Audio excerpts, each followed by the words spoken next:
الحمد لله رب العالمين والصلاة والسلام على سيد الأنبياء والمرسلين نبينا محمد وعلى آله وصحبه أجمعين ومن تبعهم بإحسان إلى يوم الدين. قال الشيخ رحمه الله: ولا فرق في جميع هذه النواقض بين الهازل والجاد والخائف إلا المكره، وكلها من أعظم ما يكون خطرا ومن أكثر ما يكون وقوعا، فينبغي للمسلم أن يحذرها ويخاف منها على نفسه. نعوذ بالله من موجبات غضبه وأليم عقابه، وصلى الله على نبينا محمد وعلى آله وصحبه وسلم. تمت بحمد الله. یہ شیخ رحمہ اللہ نے ان 10 نواقض کو ذکر کرنے کے بعد، ان کو بیان کرنے کے بعد، شیخ رحمہ اللہ نے بطور تنبیہ یہ اہم باتیں بیان کی، اور ان اہم باتوں کو جاننا اور اس پر غور و فکر کرنا ہمارے لیے ضروری ہے تاکہ یہ رسالہ ہم لوگ کو سمجھ میں آ جائے۔ شیخ رحمہ اللہ نے یہ بات کہی 10 نواقض پورے ذکر کرنے کے بعد، جس کے ذریعے سے انسان کا اسلام باطل ہو جاتا ہے، ان کو ذکر کرنے کے بعد آپ رحمہ اللہ نے فرمایا: وَلَا فَرْقَ فِي جَمِيعِ هَذِهِ النَّوَاقِضِ۔ آپ رحمہ اللہ نے فرمایا اور ان تمام نواقض کے اندر کوئی فرق نہیں ہے۔ کس چیز کا کوئی فرق نہیں ہے؟ آگے آپ سنیں، آپ فرماتے ہیں بین الحازل والجاد والخائف، یعنی ان نواقض میں سے کسی ناقض کا انسان ارتکاب کرتا ہے تو آپ رحمہ اللہ فرماتے ہیں ان تمام نواقض میں سے اس سے کوئی فرق نہیں پڑتا کہ کسی نے انہیں مذاق میں کیا ہو یا سنجیدگی کے ساتھ کیا ہو یا پھر خوف کے ساتھ کیا ہو۔ تینوں صورتوں کے اندر انسان نے کفر کا ارتکاب کیا۔ اسی لیے شیخ رحمہ اللہ نے بطور تنبیہ یہ بات کہی کہ اس کے اندر بین الحازل والجاد والخائف، کہ کسی نے اگر ان امور کو جو ہم پڑھے، ان امور کو کسی نے مذاق کے اندر کہا، والجاد یا سنجیدگی کے ساتھ کہا، یا خوف کی وجہ سے کہا، اس میں کوئی فرق نہیں ہے۔ جس نے بھی چاہے مذاق کی صورت میں کہا، چاہے سنجیدگی کی صورت میں کہا، چاہے خوف کی صورت میں کہا، وہ اس انسان نے کفر کا ارتکاب کیا۔ الا المکرہ، استثناء رہا شیخ محمد نواز رحمہ اللہ کہ سوائے اس انسان کے جس کو مجبور کیا جائے، بغور طاقت اسے مجبور کیا جائے کہ تو کفر کر۔ اب جس انسان کو مجبور کیا گیا طاقت کے زور پر اور اس کا دل ایمان پر مطمئن ہے تو ایسا انسان کافر نہیں ہوگا۔ اسی لیے آپ رحمہ اللہ نے فرمایا کہ الا المکرہ، سوائے اس آدمی کے جس کو مجبور کیا جائے۔ اور اس کی ایک مثال ہے اللہ کے نبی صلی اللہ علیہ وسلم کے صحابی عمار بن یاسر رضی اللہ تعالی عنہ کی، انشاءاللہ میں آپ کو بعد میں دیتا ہوں، ابھی ہم صرف ترجمہ پڑھ رہے ہیں۔ پھر آپ رحمہ اللہ نے فرمایا وَكُلُّهَا مِنْ أَعْظَمِ مَا يَكُونُ خَطَرًا۔ آپ رحمہ اللہ نے یہ کلمہ کہہ کر کے ہمیں یہ تنبیہ کی ہے کہ ہم جو ان چیزوں کو معمولی سمجھتے ہیں یہ کتنی خطرناک چیزیں ہیں۔ تو آپ رحمہ اللہ نے فرمایا وَكُلُّهَا مِنْ أَعْظَمِ مَا يَكُونُ خَطَرًا، ان تمام کا ہر چیز سے بڑھ کر ایک مسلمان کو خطرہ ہے۔ ایک مسلمان کے لیے سب سے بڑا خطرہ کیا ہے؟ کہ اس کا اسلام سلامت نہ رہے، یہ سب سے بڑا خطرہ ہے۔ اسی لیے شیخ رحمہ اللہ نے یہ بات ان چیزوں کو بیان کرنے کے بعد، ان نواقض کو بیان کرنے کے بعد یہ بات کہی۔ کیونکہ اگر انسان کا اسلامی سلامت نہ رہا ایک مسلمان کا تو پھر کیا فائدہ؟ سب سے بڑا خطرہ ایک مسلمان کے لیے کیا ہے؟ اسلام کی حفاظت۔ اب درس کے آخر میں آپ کو مثالیں دوں گا انشاءاللہ حضرت یوسف علیہ السلام وغیرہ کی، کہ آپ کو پتہ چلے گا کہ کتنی اہمیت تھی حالت اسلام پر موت کی انبیاء علیہ السلام کی نظر میں۔ جیسے شیخ رحمہ اللہ نے فرمایا وَكُلُّهَا مِنْ أَعْظَمِ مَا يَكُونُ خَطَرًا، ان تمام کا یعنی جو 10 نواقض شیخ رحمہ اللہ نے بیان کیے، ان تمام کا ایک مسلمان کے لیے ہر چیز سے بڑھ کر خطرہ ہے۔ پھر آپ رحمہ اللہ نے آگے فرمایا وَمِنْ أَكْثَرِ مَا يَكُونُ وُقُوعًا، اور انہی میں اکثر لوگ واقع ہوتے ہیں۔ وَمِنْ أَكْثَرِ مَا يَكُونُ وُقُوعًا، اور انہی میں سے انہی چیزوں کے اندر اکثر لوگ واقع ہوتے ہیں، یعنی یہی چیزیں کر کے انسان جو ہے کفر کا ارتکاب کرتے ہیں۔ پھر آپ رحمہ اللہ نے آخر میں فرمایا فَيَنْبَغِي لِلْمُسْلِمِ أَنْ يَحْذَرَهَا وَيَخَافَ مِنْهَا عَلَى نَفْسِهِ، تو مسلمان کے اوپر واجب ہے، کیا چیز واجب ہے؟ أَنْ يَحْذَرَهَا، کہ اپنے نفس پر اس کے تعلق سے ڈرے۔ کن تعلق سے؟ جو 10 نواقض ہم پڑھ چکے، ان 10 نواقض کے تعلق سے یا اس کے علاوہ اور بھی جو ہمارے اسلام کو باطل کرنے والے امور اور اعمال ہیں، اس تعلق سے اپنے نفس پر ڈرے۔ وَيَخَافَ مِنْهَا عَلَى نَفْسِهِ، وہ ان سے خبردار بھی رہے اور اپنے نفس پر ان امور کے تعلق سے ڈرے۔ پھر آپ رحمہ اللہ نے آخر میں ایک عظیم دعا کی، آپ فرماتے ہیں نعوذ باللہ من موجبات غضبہ وعلیم عقابہ، ہم اللہ سبحانہ وتعالی سے پناہ چاہتے ہیں ان چیزوں سے جو اللہ سبحانہ وتعالی کے غضب کو واجب کریں یا اللہ سبحانہ وتعالی کے غضب کا سبب بنیں، وعلیم عقابہ، یا اللہ سبحانہ وتعالی کے دردناک عذاب کا سبب بنے۔ یعنی آپ رحمہ اللہ نے ان 10 نواقض کو بیان کرنے کے بعد جو دعا کی وہ دعا بھی عظیم ہے، اور وہ دعا کیا ہے کہ ہم ان تمام چیزوں سے اللہ سبحانہ وتعالی کی پناہ چاہتے ہیں جس سے اللہ سبحانہ وتعالی غصہ ہو، اللہ سبحانہ وتعالی کا غضب ہم پر نازل ہو اور ہم اللہ سبحانہ وتعالی کے عذاب کے مستحق ٹھہریں۔ یہ ترجمہ ہوا۔ اب میں آپ کو شیخ صالح الفوزان حفظہ اللہ کی شرح جو ہے وہ بیان کرتا ہوں، آپ لوگ غور سے سنیے۔ شیخ صالح الفوزان حفظہ اللہ فرماتے ہیں کہ شیخ رحمہ اللہ نے جو یہ بیان کیا کہ ان 10 نواقض کے اندر کوئی فرق نہیں ہے، چاہے انسان اس کو ہنسی مذاق میں کہے، چاہے انسان اس کو سنجیدگی کے ساتھ کہے، یعنی اسے معلوم ہو کہ وہ کیا کہہ رہا ہے، چاہے انسان ڈر کی وجہ سے کہے، تینوں صورتوں میں انسان نے کفر کا ارتکاب کیا۔ پھر آپ حفظ اللہ شیخ صالح الفوزان حفظ اللہ فرماتے ہیں کہ الجاد جو شیخ رحمہ اللہ نے لفظ استعمال کیا، اس سے مراد یہ ہے کہ وہ انسان کہ جو انسان کہہ رہا ہے، کیا چیز کہنا چاہتا ہے اور اس کا قصد اور ارادہ کیا ہے، وہ کیا کرنا چاہتا ہے، اسے اس کا جو ہے اس کا علم ہو، اسے معلوم ہو، سنجیدگی کے ساتھ وہ کرے۔ اور حاضل کا مراد یہ کہ اس انسان کا مقصد نہ ہو، وہ صرف مذاق کے طور پر کہے یا مذاق کے طور پر وہ کام کرے، لیکن پھر بھی وہ انسان کیا ہو جائے گا، پھر بھی وہ انسان کفر کا ارتکاب کرے گا۔ اور پھر شیخ رحمہ اللہ نے یہاں پہ ایک عقیدے کی اور بات کہی۔ شیخ رحمہ اللہ نے شیخ حفظ اللہ نے شیخ صالح الفوزان حفظ اللہ نے فرمایا کہ اگر کوئی انسان کسی انسان کا قصد اور ارادہ نہیں ہے، بطور ہنسی اور مذاق اسلام کے کسی ان 10 نواقض میں کسی نواقض کا ارتکاب کر رہا ہے یا کہہ رہا ہے، تو بھی وہ انسان کفر کا ارتکاب کرتا ہے۔ اور شیخ حفظ اللہ فرماتے ہیں کہ شیخ رحمہ اللہ کے اس جملے سے کہ ہنسی مذاق کرنے والا یا کوئی انسان سنجیدگی کے ساتھ کہے، اس میں کوئی فرق نہیں ہے، تو آپ فرماتے ہیں وَفِي هَذَا رَدٌّ عَلَى الْمُرْجِئَةِ الَّذِينَ يَقُولُونَ، شیخ رحمہ اللہ کی اس عبارت میں رد ہے مرجئہ پر۔ مرجئہ ایک فرقہ ہے جن کا عقیدہ یہ تھا کہ ایمان اگر ہم نے قبول کر لیا تو لا يضر الذنب مع الایمان، کہ ایمان کے ساتھ گناہ کوئی نقصان نہیں پہنچاتا۔ اگر ایک انسان نے ایمان قبول کر لیا، اب ایمان وہ لے آیا تو اب وہ کچھ بھی کرے، چاہے زنا کرے، چاہے چوری کرے، چاہے بدکاری کرے، مرجئہ کا عقیدہ یہ ہے کہ یہ گناہ اس کو کوئی نقصان نہیں پہنچائیں گے، وہ مکمل ایمان والا ہے، کمپلیٹ اس کے بعد ایمان ہے۔ تو شیخ صالح الفوزان حفظہ اللہ فرماتے ہیں کہ شیخ رحمہ اللہ کی اس عبارت سے ان لوگوں پر رد ہے جن مرجئہ پر، جن کا یہ عقیدہ یہ ہے۔ مرجئہ یہ لفظ الارجاء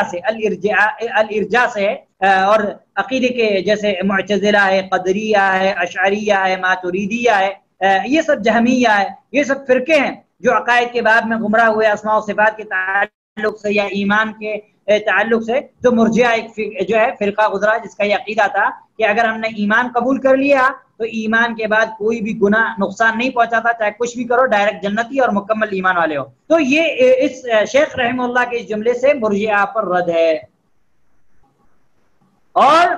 مرجئہ کا عقیدہ کیا تھا؟ مرجئہ کہتے ہیں کہ کسی انسان کو اس وقت تک کافر نہیں کہیں گے جب تک کہ وہ دل کے ساتھ یہ اعتقاد نہ کرے. جبکہ شیخ رحمہ اللہ نے کیا کہا کہ اگر کوئی انسان اس کو ہنسی مذاق میں کہے، سنجیدگی کے ساتھ کہے، ڈر کی وجہ سے کہے تو بھی ہو جائے گا باہر. کیوں؟ وہ آگے بات آ رہی ہے آپ جو ہے اس لیے کہ جو ایمان اور اسلام ہے اس کا حکم کس چیز پر؟ ظاہر پر ہے. غیب اور باطن کا علم جو ہے وہ اللہ سبحانہ و تعالیٰ کو ہے. ایمان اور اسلام کے اندر جو احکام ہے وہ ظاہر پر لاگو ہوتے ہیں. آگے بات آ رہی ہے انشاءاللہ یہ بات آپ لوگوں کو سمجھ میں آ جائے گی. تو شیخ حفیظ اللہ نے فرمایا کہ کوئی سنجیدگی کے ساتھ کہے یا مذاق کے ساتھ کہے یا ڈر کے ان کاموں کو کرے خوف کو ختم کرنے کے لیے تو یہ چیز بھی کفر ہے. اگر کسی انسان کو کوئی انسان ڈر کی وجہ سے بھی اس چیز کا ارتکاب کر رہا ہے تو بھی اس کے لیے جائز نہیں ہے، اس کے لیے جائز نہیں ہے، بلکہ اس کے لیے اس سے کیا چاہیے؟ شیخ حفیظ اللہ فرماتے ہیں فالواجب علیہ ان یصبر، بلکہ اس کے پر واجب ہے کہ وہ صبر کرے. وہ کیا کرے؟ صبر کرے. جو ہے خوف کی حالت میں بھی، خوف سے بچنے کے لیے بھی وہ اس چیز کا ارتکاب نہ کرے، ان 10 نواقض میں سے کسی نواقض کا ارتکاب نہ کرے. پھر شیخ رحمہ اللہ نے جو یہ بیان فرمایا کہ الا المکرہ، سوائے اس کے جو مجبور کیا جائے، یعنی جس انسان کو مجبور کیا جائے کہ تو کفر کا کلمہ کہے لیکن وہ انسان دل سے اس کلمے کو کہنا نہیں چاہتا، وہ اس کلمے سے نفرت، بغض اور عداوت رکھتا ہے، لیکن اس کو مجبور کیا جاتا ہے اور اس کو ایسا کہا جاتا ہے کہ تمہارے لیے اس ظلم سے نجات حاصل کرنا ممکن نہیں جب تک کہ تم یہ بات نہ کرو. اور اس چیز کو اللہ سبحانہ وتعالی نے سورۃ النحل آیت نمبر 106 کے اندر بیان کیا ہے، اور یہ آیت کا ترجمہ ہم کافی بار پڑھ چکے ہیں. اللہ سبحانہ وتعالی نے فرمایا من کفر باللہ من بعد ایمانہ الا من اکرہ وقلبہ مطمئن بالایمان ولكن من شرح بالکفر صدرا فعلیہ غضب من اللہ. اللہ سبحانہ وتعالی نے فرمایا جو شخص اپنے ایمان کے بعد اللہ سے کفر کرے سوائے اس کے جس پر جبر کیا جائے، جس کو مجبور کیا جائے اور اس کا دل ایمان پر مطمئن ہو، برقرار ہو، مگر جو لوگ کھلے دل سے کفر کریں، یعنی ایک دم کھلم کھلا کفر کریں کھلے دل سے، ان پر کوئی مجبوری اور زور زبردستی نہ ہو، تو ان پر اللہ کا غضب ہے اور انہی کے لیے بہت بڑا عذاب ہے. سورۃ النحل آیت نمبر 106. تو اس آیت سے کیا پتہ چلتا ہے؟ اس آیت سے یہ پتہ چلتا ہے کہ اگر کسی انسان کو مجبور کیا جاتا ہے کفریہ کلمات کہنے پر، کفریہ کام کرنے پر، اور اس انسان نے وہ کام کر لیا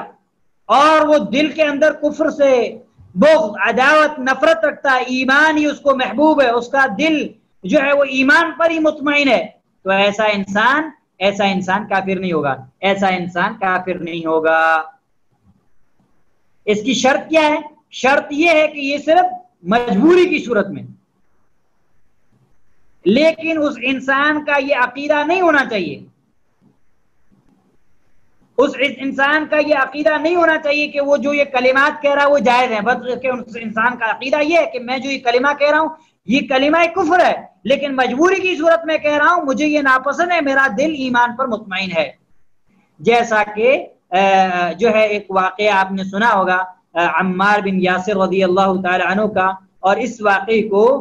جو ہے امام عبد الرزاق نے مصنف کے اندر، اور ابن سعد نے طبقات کے اندر، امام طبری نے تفسیر طبری کے اندر، امام حاکم نے مستدرک حاکم کے اندر، امام بیہقی نے دلائل النبوہ کے اندر، اور اسی طریقے سے ابن عساکر نے تاریخ دمشق کے اندر، اور امام سیوطی رحمہ اللہ نے الدر المنثور کے اندر جو ہے اس واقعے کو ذکر کیا ہے. اور مستدرک حاکم کے اندر روایت نمبر ہے 3362 اور امام بہقی کی کتاب ہے جو دلائل النبوہ کے اندر ہے ایک کیا کہتے ہیں 17,350 17350. واقعہ کس طریقے سے؟ واقعہ یہ ہے کہ حضرت عمار بن یاسر رضی اللہ تعالیٰ عنہ، آپ جانتے ہیں حضرت عمار رضی اللہ تعالیٰ عنہ کون تھے؟ حضرت عمار رضی اللہ تعالیٰ عنہ حضرت سمیہ رضی اللہ تعالیٰ عنہ کے صاحبزادے ہیں، اور آپ نے حضرت سمیہ کی سیرت پڑھی ہوگی کہ حضرت سمیہ اور ان کے گھر والوں نے اسلام کے قبول کرنے پر کتنے مظالم ڈھائے، اور یہاں تک کہ انہوں نے اپنی اللہ سبحانہ و تعالیٰ کے راہ میں اپنی جانیں قربان کر دی، وہ ایک الگ موضوع ہے۔ حضرت عمار بن یاسر رضی اللہ تعالیٰ عنہ کا واقعہ اس طریقے سے ہے کہ حضرت عمار بن یاسر رضی اللہ تعالیٰ عنہ کو مشرکین نے پکڑ لیا اور پکڑ کر کے آپ کو بہت زیادہ تکلیف دی اور آپ کو بہت زیادہ جو ہے آپ پر ظلم کیا، اور ظلم کرنے کے بعد آپ کو کہا کہ ہم اس ظلم سے تم کو نجات تب دے سکتے ہیں، یہ ظلم سے ہم تم کو تب چھوڑ سکتے ہیں جب تم اللہ کے نبی صلی اللہ علیہ وسلم کو گالی دو، نعوذ باللہ ثم نعوذ باللہ، یا تم جو ہے ہمارے جو معبود ہیں، جو معبودان باطلہ، ان کی تم تعریف کرو، ان کے ذکر میں تم کلمات خیر کہو تو ہم تم کو چھوڑ دیں گے۔ تو حضرت عمار بن یاسر رضی اللہ تعالی عنہ نے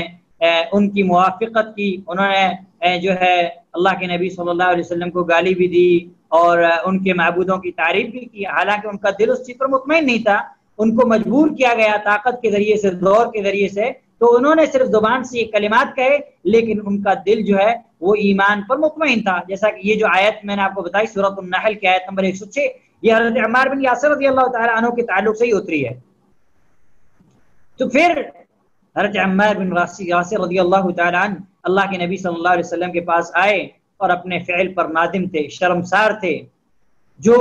ان کے ساتھ ہو چکا، اور انہوں نے اللہ کے نبی صلی اللہ علیہ وسلم کو خبر دی کہ اللہ کے نبی صلی اللہ علیہ وسلم میرے ساتھ ایسا معاملہ ہوا، اب سے کیا حل ہے؟ تو آپ صلی اللہ علیہ وسلم نے فرمایا کیف تجد قلبک، اے عمار تو اپنے دل کے اندر کیا محسوس کرتا ہے؟ کیا تو نے جو اپنی زبان سے بات کہی ہے کیا تیرے دل کے اندر بھی یہ بات ہے؟ قال مطمئنا بالایمان، حضرت عمار رضی اللہ تعالی عنہ نے فرمایا اللہ کے نبی صلی اللہ علیہ وسلم میرا دل ایمان پر مطمئن ہے۔ آپ صلی اللہ علیہ وسلم نے فرمایا فإن عادوا فعد، اے عمار اگر تمہیں دوبارہ ایسے مجبور کیا جائے تم دوبارہ یہ کلمات کہہ دو، کوئی مسئلہ ہو، کوئی حرج نہیں۔ پھر اللہ سبحانہ و تعالیٰ نے حضرت عمار رضی اللہ تعالیٰ عنہ، کیونکہ وہ صادق تھے، سچے تھے، لیکن کافروں نے اتنا عذاب دیا، اتنا ظلم کیا کہ حضرت عمار بن یاسر برداشت نہ کر سکے، تو ظلم سے بچنے کے لیے مجبوری کی صورت میں اس نے یہ کلمات کہے۔ اللہ سبحانہ و تعالیٰ دلوں کے حالات کو جانتا ہے، وہ علیم بذات الصدور، وہ سینوں کے بیدوں کو جانتا ہے۔ حضرت اللہ سبحانہ و تعالیٰ نے حضرت عمار بن یاسر رضی اللہ تعالیٰ عنہ کی شان میں یہ سورۃ النحل کی آیت نمبر 106 نازل کی کہ حضرت عمار بن یاسر رضی اللہ تعالیٰ عنہ کو مجبور کیا گیا، ان کا دل ایمان پر مطمئن تھا۔ جس کے ایمان کی اللہ سبحانہ و تعالیٰ گواہی دے دے وہ انسان کتنا خوش نصیب اور کتنا سعادت مند ہے۔ اسی طریقے سے اس کی دوسری دلیل کہ اگر کسی انسان کو مجبور کیا جائے اور اس کا دل ایمان پر مطمئن ہو تو وہ کفر نہیں ہے۔ اس کی دوسری دلیل سورہ آل عمران کی آیت نمبر 28 ہے 28، اللہ سبحانہ وتعالی فرماتا ہے لا يتخذ المؤمنون الكافرين اولیاء من دون المؤمنین ومن يفعل ذلك فليس من الله في شيء الا ان تتقوا منهم تقى۔ اللہ سبحانہ وتعالی فرماتا ہے مومنوں کو چاہیے کہ ایمان والوں کو چھوڑ کر کافروں کو اپنا دوست نہ بنائیں، اور جو ایسا کرے گا یعنی کافروں کو دوست بنائے گا وہ اللہ سبحانہ وتعالی کی کسی حمایت میں نہیں، مگر یہ کہ شر سے کسی طرح بچاؤ مقصود ہو، یعنی ان کے ظلم سے کسی طریقے سے بچاؤ مقصود ہو اور ان کے ساتھ دوستی رکھ لی جائے ان کے شر سے بچنے کے لیے، تو یہ ایک الگ بات ہے۔ تو یہاں یہ بات واضح ہوتی ہے اس آیت سے کہ مجبوری کی صورت میں جو ہے انسان جو ہے کافر نہیں ہوگا۔ پھر اللہ سبحانہ وتعالی نے فرمایا کہ مگر یہ کہ ان کے شر سے کسی طریقے سے بچاؤ مقصود ہو، اور اللہ تعالیٰ تمہیں اپنی ذات سے ڈرا رہا ہے اور اللہ ہی کی طرف لوٹ جانا، اور اللہ ہی کی طرف کیا کرنا ہے؟ لوٹ جانا ہے۔ تو اس آیت سے کیا پتہ چلتا ہے؟ اس آیت سے پتہ چلتا ہے کہ مجبوری کی صورت میں اگر انسان کلمہ کفر کہے یا کسی کفریہ کام کا ارتکاب کرے تو وہ انسان اس سے کافر نہیں ہوتا، وہ انسان اس سے کافر نہیں ہوتا۔ شیخ صالح الفوزان حفظہ اللہ کی شرح ختم ہوئی، اور اس شرح کے بعد کچھ سوال و جواب شیخ صالح الفوزان حفظہ اللہ سے پوچھے گئے ہیں، تو انشاءاللہ وہ سوال و جواب میں آپ کو پڑھ کے سناؤں گا آج کے درس میں، نہیں تو انشاءاللہ کل میں آپ کو جو ہے وہ سوال ہم پڑھیں گے تو ہمیں بہت ساری چیزیں جو ہے نواقض اسلام کے تعلق سے سمجھ میں آئیں گی۔ شیخ عبد الرحمن ناصر البراک حفظہ اللہ نے اس جو شیخ رحمہ اللہ کی جو عبارت ہے کہ ولا فرق فی جمیع هذه النواقض، اس کی شرح میں شیخ عبد الرحمن ناصر البراک حفظہ اللہ فرماتے ہیں کہ شیخ رحمہ اللہ نے ان نواقض کو ختم کیا ہے اس وضاحت کے ساتھ کہ کوئی انسان اگر مذاق میں کہے یا سنجیدگی کے ساتھ کہے یا ڈر کر کہے کوئی فرق نہیں ہے۔ فرق صرف یہ ہے کہ اگر کوئی انسان مجبوری میں جس پر زور و زبردستی کی جائے اس نے کلمہ کفر کیا یا کسی کفر کا ارتکاب کیا تو کافر نہیں ہوا، لیکن کوئی انسان مذاق میں کفریہ کلمات کہتا ہے، کسی ڈر کی وجہ سے کہتا ہے کہ میں فلاں چیز سے بچ جاؤں، یا اسی طریقے سے کیا کہتے ہیں وہ مطلب سنجیدگی کے ساتھ وہ کہہ رہا ہے تو بھی یہ چیز کیا ہے، یہ کفر ہے، سوائے مجبوری کے۔ اور مجبوری کے تعلق سے جو ہے سورۃ النحل کی یہی آیت نمبر 106 آپ حفظہ اللہ نے نقل کی ہے۔ اور مجبوری سے مراد کیا ہے؟ آپ فرماتے ہیں کہ مجبوری سے مراد آپ حفظہ اللہ فرماتے ہیں کہ مجبوری سے مراد یہ ہے کہ کسی انسان کو قتل کی دھمکی دی جائے یا اسے بہت زیادہ تکلیف دے، مار ماری جائے، چوٹ پہنچائی جائے، اور اس سے کہا جائے کہ تم کہو رسول جھوٹے ہیں، اور وہ اپنی زبان سے یہ بات کہہ دے کہ یہ بلا ٹل جائے لیکن اس کا دل ایمان پر مطمئن ہو تو یہ چیز کافر نہیں ہے۔ اور پھر شیخ حفظہ اللہ نے ایک بہت بہترین بات کہی ہے، آپ حفظہ اللہ فرماتے ہیں والقلب لا يستطيع احد ان يتسلط على ما فيه من اعتقاد، کہ دل ایک ایسی چیز ہے کہ کوئی انسان کتنی بھی زبردستی کر لے لیکن انسان کے دل میں جو چیز ہے اس پر انسان جو ہے یعنی تسلط حاصل نہیں کر سکتا، غلبہ حاصل نہیں کر سکتا، کیونکہ دل جو ہے، دل کے اندر جو چیز ہے وہ اس کو کوئی نہیں چینج کر سکتا، اللہ یہ کہ انسان اپنے اختیارات کی وجہ سے کرے، کسی انسان کے دل پر کوئی تسلط اور غلبہ حاصل نہیں کر سکتا۔ اسی لیے شیخ حفظہ اللہ نے فرمایا وَلِهَذَا جَرَتْ أَحْكَامُ الدُّنْيَا عَلَى الظَّاهِرِ، اس لیے دنیا کے احکام جو ہیں وہ ظاہر پر جاری ہوتے ہیں، ظاہر پر لاگو ہوتے ہیں کہ بندہ ظاہری طور پر کیا کر رہا ہے۔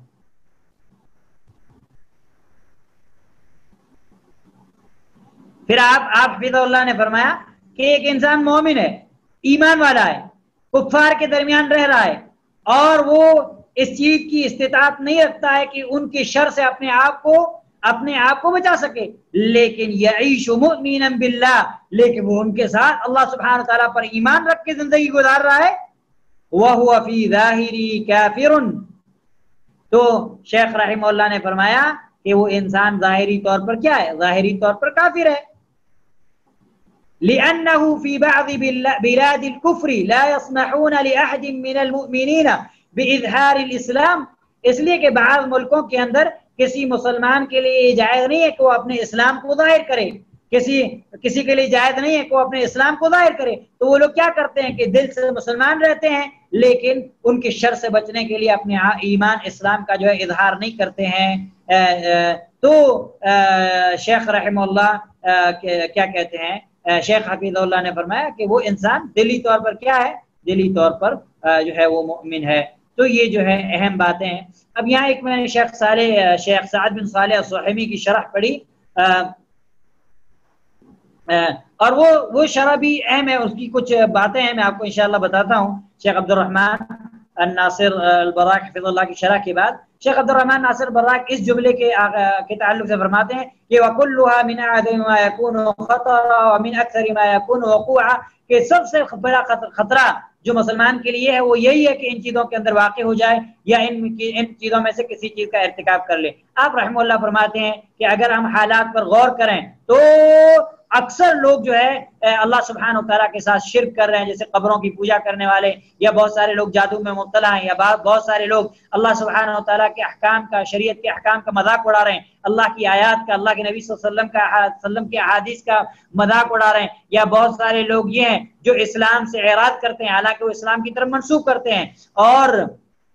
وہ ان کو جو ہے اسلام سے کوئی لگاؤ نہیں ہے، بالکل اسلام سے دور ہے، نہ عمل کرتے ہیں، نہ علم حاصل کرتے ہیں، تو ان کے اسلام کا کوئی وزن نہیں ہے، نہ ہی ان کے پاس کوئی عمل ہے، اور ان کے پاس اسلام نام کے علاوہ کوئی اور چیز موجود نہیں ہے۔ اور جیسا کہ شیخ رحمہ اللہ نے فرمایا، جیسا کہ کسی کے آئی ڈی کارڈ کے اندر لکھا ہوتا ہے کہ یہ مسلم ہے، یہ مسلم ہے، بس یہی چیز ہوتی ہے، باقی اس میں کوئی فرق نہیں ہوتا۔ پھر آپ حفظ اللہ نے فرمایا کہ مسلمان پر واجب ہے کہ وہ دین اسلام سے مرتد ہونے والے جو اسباب اور اعمال ہیں ان سے ڈرے اور اپنے آپ کو بچائے، چاہے وہ قولی ہو یعنی زبان سے ہو، چاہے وہ فعلی ہو یا کرنے کے ہو، چاہے وہ اعتقادی ہو یعنی دل کے اندر شک کرنا، دل کے اندر جیسے جھوٹ سمجھنا، یا جو بھی ہے دل سے جیسے نفرت کرنا اسلام کے حکام کے مطابق، تو یہ ان ساری چیزوں سے اپنے آپ کو بچائے، اس لیے کہ مرتد جو ہے یعنی انسان اسلام سے باہر کبھی کبھی قول کے ذریعے سے ہوتا ہے، یعنی کوئی بات کہہ رہا بات کے ذریعے سے بھی، کبھی انسان کوئی عمل کر رہا عمل کے ذریعے سے ہو جاتا ہے، کبھی انسان کوئی عقیدہ رکھ رہا ہے اس عقیدے باطل عقیدے کی وجہ سے بھی کیا ہوتا ہے، اسلام سے باہر ہو جاتا ہے۔ لہذا ایک مسلمان کو چاہیے کہ وہ ان جو ہے نواقض کا علم حاصل کرے اور ان کے تعلق سے جو ہے اپنے آپ کو بچانے کی کوشش کرے۔ پھر شیخ رحمہ اللہ نے شیخ حفظ اللہ نے شیخ عبدالرحمن ناصر براق حفظ اللہ نے ایک اہم چیز بیان کی ہے کہ بعض لوگ کیا کرتے ہیں کہ زبان سے جو ہے مطلب جو ہے وہ کرتے ہیں اسلام کو قبول کرتے، جیسے منافقوں نے زبان ظاہری طور پر اسلام قبول کیا، لیکن وہ لوگ جو ہے ان کے اندر شک تھا، کفر شک تھا اور کفر ابا اور تکلیف بھی ان کے اندر شامل تھا، کیونکہ وہ عمل کے ذریعے سے اس کا ثبوت دیتے تھے، جیسے بتوں کو سجدہ کرنا، غیر اللہ کے لیے ذبح کرنا، اور رہا مسئلہ زبان سے، جیسے ایک انسان جو ہے اللہ کے نبی صلی اللہ علیہ وسلم جو چیز لے کر آئے اس کو جھوٹ سمجھے، یا اللہ کے نبی صلی اللہ علیہ وسلم جو شریعت لے کر آئے اس میں سے کسی چیز کا مذاق اڑائے، اگرچہ وہ باطن یعنی اندرونی طور پر جو ہے اس کی جو ہے تصدیق کیوں نہ کر رہا ہو تو بھی وہ کافر ہو جائے گا، کیونکہ اس نے اللہ کے نبی صلی اللہ علیہ وسلم کی لائی ہوئی شریعت کا جو ہے مذاق اڑایا۔ اس لیے کہ اگر کوئی انسان اندرونی طور پر باطنی طور پر کیا دل کے اندر اسلام کی تصدیق کرتا ہے تو پھر اس کی تصدیق اسے اس بات پر ابھارتی ہے کہ وہ اللہ کے نبی صلی اللہ علیہ وسلم جو چیزیں لے کر آئے اس کی فرما برداری کرے، اس کی اطاعت کرے، اس میں سے کسی چیز کا مذاق نہ اڑائے۔ اور پھر آپ فرماتے ہیں کہ والاستہزاء والسخریۃ والبغض لا تجتمع مع الانقیاد، کہ یہ جو مذاق ہے یعنی مذاق کرنا، اسی طریقے سے بغض ہے، یہ کبھی ایک انسان کے اندر جمع نہیں ہوتے، کسی انسان کے اندر مذاق ہے، کسی انسان کے اندر بغض ہے، کسی انسان کے اندر کوئی اور چیز، ضروری نہیں ہے کہ یہ ساری چیزیں ایک انسان کے اندر جمع ہو جائیں، ایسا ضروری نہیں ہے۔ پھر آپ نے مثال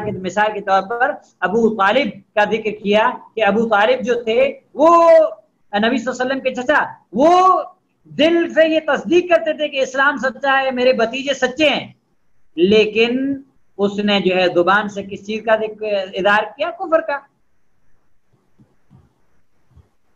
بلکہ بعض موقع پر زبان سے بھی انہوں نے اللہ کے نبی صلی اللہ علیہ وسلم کی تصدیق کی، لیکن انہوں نے کلمہ شہادہ کا اقرار نہیں کیا،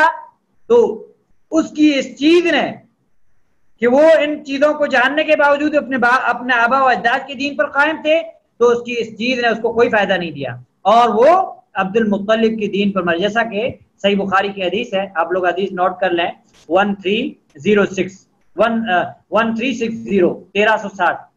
1360 اللہ کے نبی صلی اللہ علیہ وسلم کی ایک حدیث ہے جس کے اندر ہے کہ انه لما حضرت ابا طالب الوفات، جب ابو طالب کی جو ہے وفات کا وقت قریب آیا، جاءه رسول اللہ صلی اللہ علیہ وسلم، تو آپ صلی اللہ علیہ وسلم ابو طالب کے پاس تشریف لے آئے، فوجد عنده ابا جہل بن هشام وعبد الله بن عمیہ بن المغیرہ، تو آپ نے جو ہے ابو طالب کے پاس جو ابا جہل بن ہشام تھے، ان کو ابو جہل کو پایا، اور دوسرے جو تھے عبداللہ بن امیہ المغیرہ کرتے، وہ دونوں جو ہے ابو طالب کے پاس بیٹھے ہوئے تھے۔ قال رسول اللہ صلی اللہ علیہ وسلم لابی طالب، آپ صلی اللہ علیہ وسلم نے ابو طالب سے کہا یا عمی قل لا الہ الا اللہ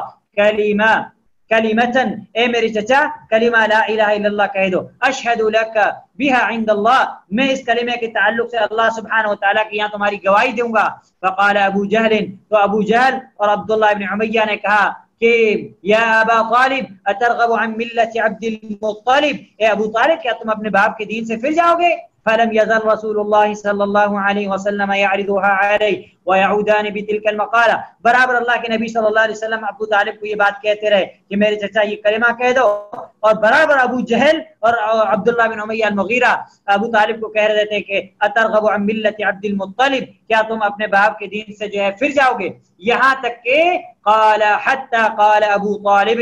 یہاں تک کہ ابو طالب نے آخر میں کہا آخر ما کلمہم هو علی ملت عبد المطلب، آخر میں جو ابو طالب نے کلمہ کہا وہ کیا کہا کہ میں عبد المطلب کے دین پر ہوں۔ وابا ان یقول لا الہ الا اللہ، اور انہوں نے لا الہ الا اللہ کہنے سے کیا کیا؟ لا الہ الا اللہ کہنے سے انکار کیا۔ فقال رسول اللہ صلی اللہ علیہ وسلم، تو اللہ کے نبی صلی اللہ علیہ وسلم نے فرمایا اما واللہ لا استغفرن لك ما لم انه عنك فانزل اللہ تعالی فی، کہ آپ صلی اللہ علیہ وسلم نے فرمایا کہ میں آپ کے لیے برابر اللہ سبحانہ تعالیٰ سے مغفرت طلب کرتا رہوں گا یہاں تک کہ مجھے آپ کے تعلق سے منع نہ کر دیا جائے۔ یہ بات آپ صلی اللہ علیہ وسلم نے اس وقت کہی تھی جب جو ہے ان لوگوں کے لیے دعا کرنا جو ہے جائز تھا، اس کی ممانعت نہیں تھی، لیکن بعد میں سورۃ التوبہ آیت آپ لوگ جو ہے نوٹ کر لیں، سورۃ التوبہ آیت نمبر 113 113 اللہ سبحانہ تعالیٰ فرمایا ما کان للنبی والذین آمنوا ان یستغفروا للمشرکین، کہ نبی کے لیے اور اہل ایمان کے لیے جائز نہیں ہے کہ وہ مشرکین کے لیے کیا کریں؟ مشرکین کے لیے استغفار کریں۔ تب اللہ کے نبی صلی اللہ علیہ وسلم نے ابو طالب کے لیے جو ہے استغفار کرنا بند کیا۔ تو شیخ حفیظہ اللہ نے، شیخ عبد الرحمن ناصر حفیظہ اللہ نے فرمایا کہ یہاں ایک اور بات جو اہم ہے کہ بری صحبت کا کتنا بڑا خطرناک مسئلہ ہے کہ بری صحبت انسان کو جہنم کا ایندھن بنا دیتی ہے۔ یہاں دیکھیے ابو طالب کے بعد ابو جہل اور عبداللہ بن امیہ المغیرہ بیٹھے ہوئے تھے، اللہ کے نبی صلی اللہ علیہ وسلم وہ بات کہہ رہے تھے اور برابر اسے کیا کر رہے تھے؟ برا کفر کی طرف دعوت دے رہے تھے، یہاں تک کہ ابو طالب کی کفر پر جو ہے موت ہوئی۔ تو بری صحبت سے دوری اختیار کرنا یہ بہت ضروری ہے، یہ بہت ضروری ہے، یہ انسان کو جو ہے کیا کر دیتی ہے؟ انسان کو بہت ساری بلائیوں اور خیر سے محروم کر دیتی ہے۔ پھر شیخ حفیظ اللہ نے آخر میں فرمایا فعلی المسلم الاکثار من هذا الدعاء، مسلمان کے اوپر واجب ہے کہ وہ زیادہ سے زیادہ اس دعا کو کرے۔ یعنی یہ نواقض کی شرح کمپلیٹ کرنے کے بعد شیخ رحمہ اللہ نے جو یہ باتیں کہی، ان کی شرح کے بعد شیخ عبد الرحمن ناصر البراق نصیحت کر رہے ہیں کہ مسلمان کے اوپر واجب ہے کہ وہ اس دعا کو زیادہ کرے۔ وہ کون سی دعا ہے؟ سورہ آل عمران کی آیت نمبر 8، جس کے اندر اللہ سبحانہ وتعالیٰ نے فرمایا ربنا لا تزغ قلوبنا بعد اذ هديتنا وهب لنا من لدنك رحمة انك انت الوهاب، اے ہمارے رب ہمیں ہدایت دینے کے بعد ہمارے دل ٹیڑے نہ کر دے اور ہمیں اپنے پاس سے رحمت عطا فرما، یقیناً تو ہی بہت بڑا عطا دینے والا ہے، بہت بڑا نوازنے والا ہے۔ یہ آیت بہت زبردست آیت ہے، اور اللہ سبحانہ وتعالیٰ کا فضل اور کرم دیکھیے کہ اللہ سبحانہ وتعالیٰ نے ہمیں اپنے ایمان اور اسلام کی حفاظت کے لیے قرآن کریم کے اندر کتنی بہترین دعائیں سکھائیں۔ لہذا ہم میں سے ہر مسلمان کو چاہیے کہ ہم اس دعا کو کثرت سے پڑھیں، اس لیے کہ بہت سارے لوگ ایسے ہوتے ہیں جن کا خاتمہ جو ہے وہ کفر پر ہو جاتا ہے، اس لیے ہمیں اللہ سبحانہ وتعالیٰ سے یہ دعا کریں ربنا لا تزغ قلوبنا بعد اذ هديتنا وهب لنا من لدنك رحمة انك انت الوهاب۔ اگر ہم آیت کی شرح کریں تو یہ آیت بہت عظیم ہے۔ اللہ سبحانہ وتعالیٰ نے ہمیں اپنے اسماء و صفات کے ذریعے سے جو ہے دعا سکھائی ہے انك انت الوهاب۔ الوهاب اللہ سبحانہ وتعالیٰ کے ناموں میں سے ایک عظیم نام ہے، لہذا ہمیں چاہیے کہ ہم اس دعا کو جو ہے کثرت سے کریں۔ اور پھر آپ حفظ اللہ نے فرمایا کہ جو دوسری دعا جو ہم کریں وہ یہ ہے، جس دعا کو امام احمد رحمہ اللہ نے بھی جو ہے مسند احمد کے اندر ذکر کیا، امام بخاری رحمہ اللہ نے الادب المفرد کے اندر ذکر کیا، امام ترمذی رحمہ اللہ نے سنن ترمذی جامع ترمذی کے اندر 2140 2140 2140 کے اندر جو ہے نقل کیا اور کہا یہ حدیث حسن ہے، اور امام حاکم رحمہ اللہ نے اس حدیث کو کیا کہا، اس حدیث کو صحیح کہا، اور امام ضیاء المقدسی نے المختارہ کے اندر بھی جو ہے اس حدیث کو صحیح کہا۔ اور وہ حدیث کیا ہے کہ اللہ کے نبی صلی اللہ علیہ وسلم کثرت سے یہ دعا کیا کرتے تھے، یا مقلب القلوب ثبت قلبی علی دینک، اے دلوں کو پلٹنے والے، اے دلوں کو الٹ پلٹ کرنے والے، میرے دل کو تیرے دین پر ثابت قدم رکھ۔ اور یہ عظیم دعا ہے جو شیخ ابن باز رحمہ اللہ نے اپنی ایک وصیت کے اندر دروس میں جو لوگ جماعت انہیں وصیت کی تھی، سجدے کے اندر 3 دعائیں ضرور کی جائیں، ان دعا میں سے ایک دعا یہ ہے۔ اس لیے ہم جب حرم وغیرہ میں نماز پڑھتے تھے عربیوں کے جو ہے نزدیک میں، تو ہم دیکھتے کہ سجود میں اکثر، تب جو ہمیں یہ پتہ نہیں تھا، ہم دیکھتے تھے کیونکہ ہمارے یہاں ہمارے ذہنوں میں یہ بات ڈالی گئی ہے کہ ہم صرف وہی دعا کریں گے جو سنت سے ثابت ہے، دوسری دعا نہیں کریں گے، جبکہ اللہ کے نبی صلی اللہ علیہ وسلم فرمایا کہ اقرب ما يكون العبد من ربه وهو ساجد فاكثر الدعاء، کہ بندہ سب سے زیادہ اللہ سبحانہ وتعالی کے قریب سجدے کی حالت میں ہوتا ہے، لہذا سجدے میں زیادہ سے زیادہ دعا کرو۔ تو ہمیں یہ بات بتائی کہ سجدے میں ہم دوسری دعائیں نہیں کر سکتے، لیکن جب ہم وہاں گئے تو ہم نے دیکھا کہ عربی لوگ جب ہمارے جو ہے قریب نماز تو یہ دعائیں پڑھتے تھے، یا مقلب القلوب ثبت قلبی علی دینک۔ بعد میں ہم نے شیخ ابن باز رحمہ اللہ کے دروس سنے،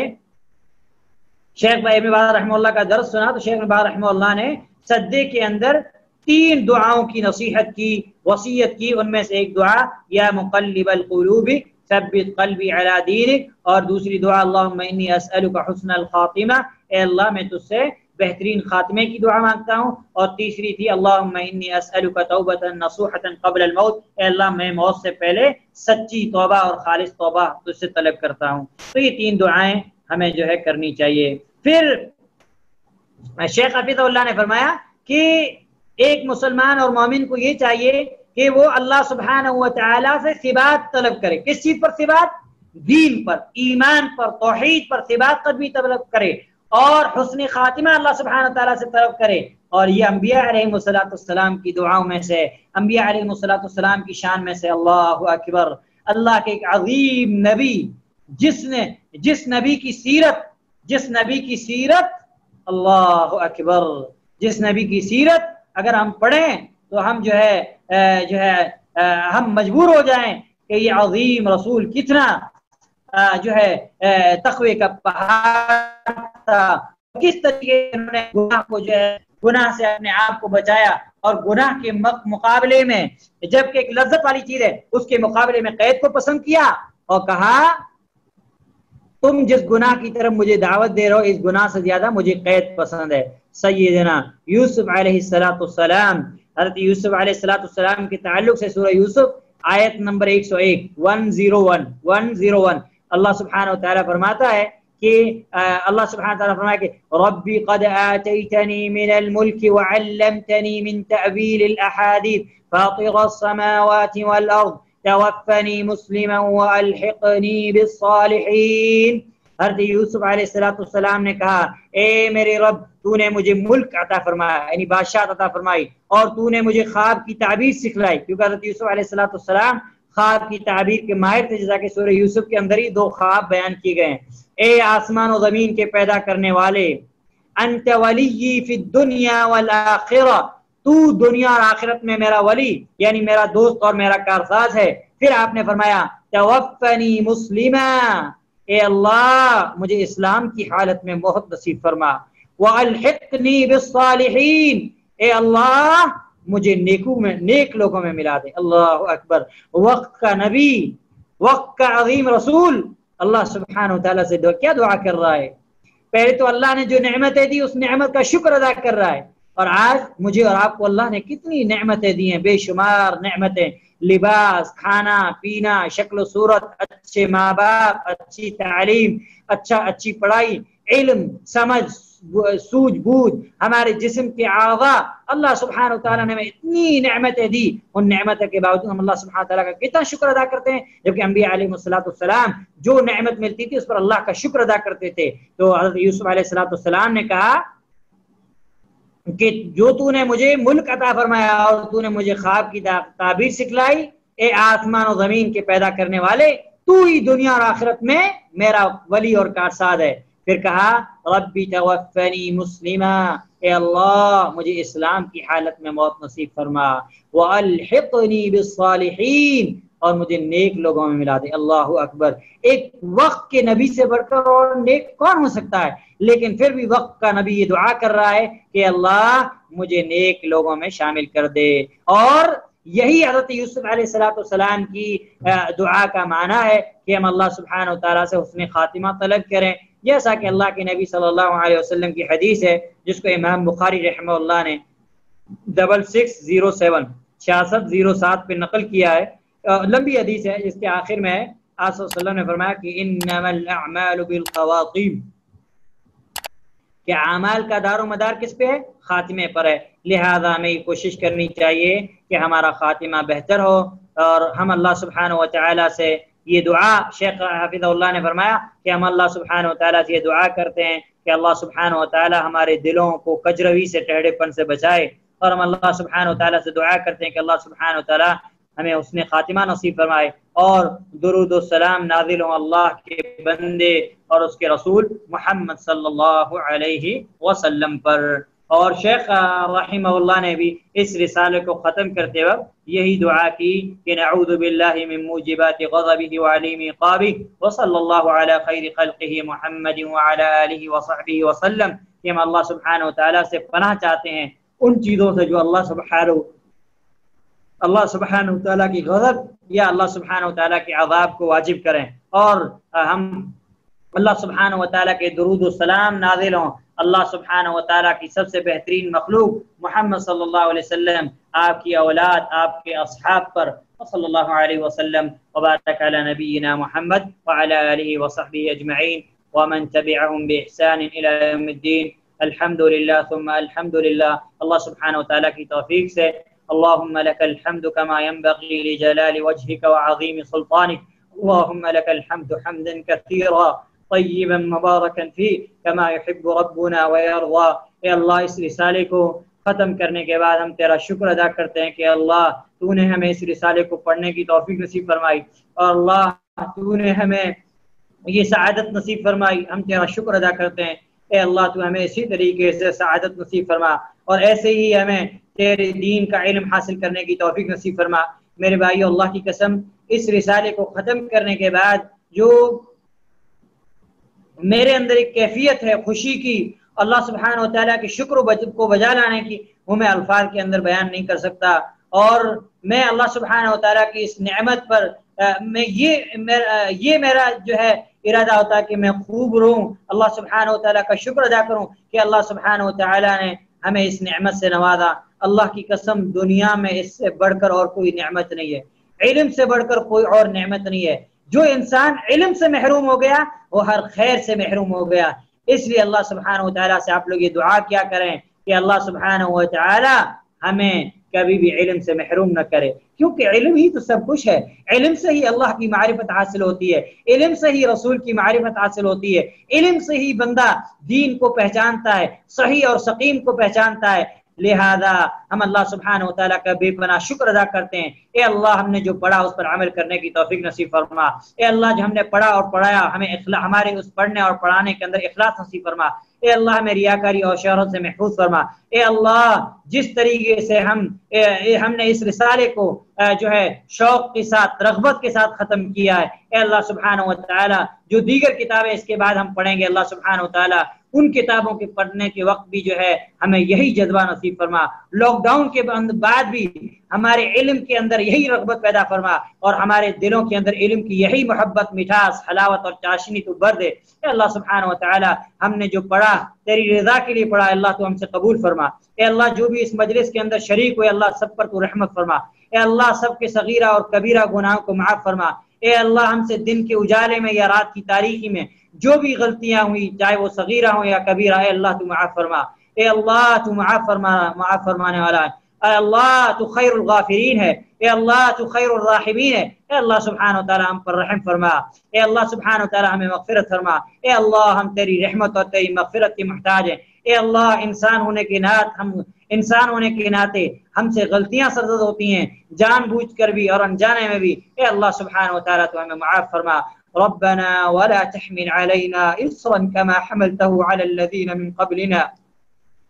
ربنا ولا تحملنا ما لا طاقة لنا به واعف عنا واغفر لنا وارحمنا أنت مولانا فانصرنا على القوم الكافرين ربنا لا تزغ قلوبنا بعد إذ هديتنا وهب لنا من لدنك رحمة إنك أنت الوهاب اللهم إنا نسألك حسن الخاتمة اللهم إنا نسألك توبة نصوحة قبل الموت اللهم يا مقلب القلوب ثبت قلوبنا على دينك وعلى طاعتك وطاعة رسولك صلى الله عليه وسلم اللهم علمنا خيرا وزدنا فيه وبارك لنا فيه يا ربنا أنت خير الراحمين يا ربنا أنت سميع الدعاء يا ربنا أنت مجيب الدعوات يا ربنا أنت الخالق أنت الرازق نحن نشهد أنك أنت الله لا إله إلا أنت الأحد الصمد الذي لم يلد ولم يولد ولم يكن له كفوا أحد اللهم إنا نسألك بأن لك الحمد لا إله إلا أنت وحدك لا شريك لك المنان بديع السماوات والأرض يا ذا الجلال والإكرام يا حي يا قيوم برحمتك نستغيث اللهم إنا نسألك الجنة اللهم إنا نسألك الجنة الفردوس اللهم إنا نسألك الجنة الفردوس اللهم إنا نعوذ بك من عذاب القبر وعذاب النار اللهم إنا نعوذ بك من عذاب القبر وعذاب النار اللهم إنا نعوذ بك من عذاب القبر وعذاب النار